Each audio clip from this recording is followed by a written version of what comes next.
The most effective dietary approach is to lower insulin. Whatever you can do, bring insulin down. And I believe that's best summed up in four pillars that underpin an effective strategy for promoting an improvement in insulin resistance, and then weight loss, of course, as well, that comes with that. The first one is control carbohydrates.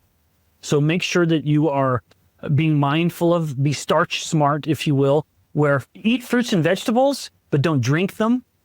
And be very careful with other sources of carbs like grains, rice, cereal, bread, etc.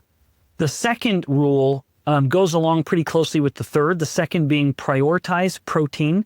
Protein does promote satiety. It increases metabolic rate. I'm an enormous advocate of really making sure you're getting protein. That's the one of the three macros that I think it's important for people to really be mindful of. Am I getting enough?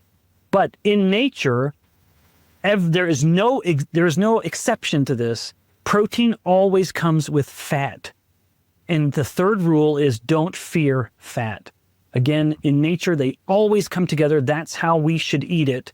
When we eat fat with the protein, we digest the protein better because the bile acids that are released when we eat fat facilitate the proteolytic enzymes that help the gut break down protein.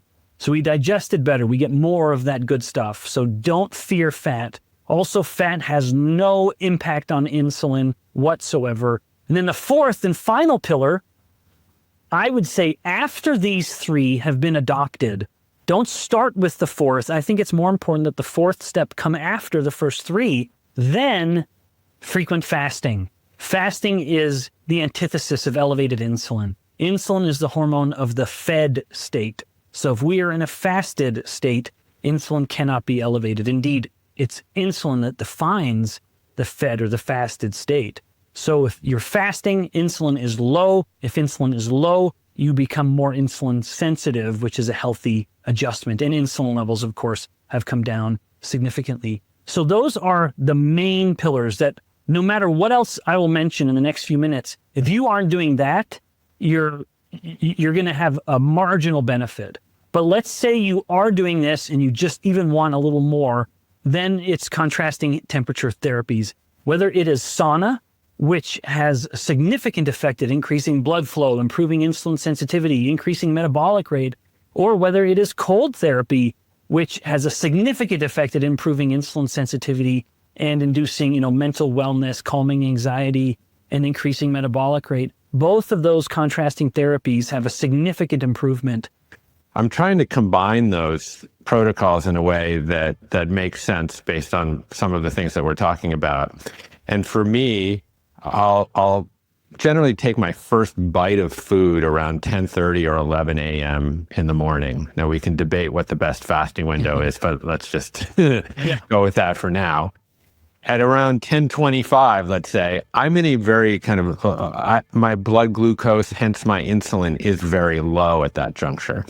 And that is when I take my cold shower or my ice plunge, because when I do that, my core body temperature will plummet. My body will then, the kind of internal thermostat in my body will want to raise my core temperature back up into that Goldilocks zone around 98.6. And we can talk maybe a little bit about brown fat at this juncture, but in order to engage in that thermogenesis, to raise my body temperature back up, my body needs fuel. And in the absence of any glucose to provide that fuel, it will essentially look to break down triglycerides into fatty acids and ketones. Hence, I will burn fat. And I've seen that just in my own petri dish and of one Jeff experiment to be highly impactful. I lost a tremendous amount of weight and tremendous amount of kind of visceral adiposity, combining the protocols in that way. Does that make much sense to you?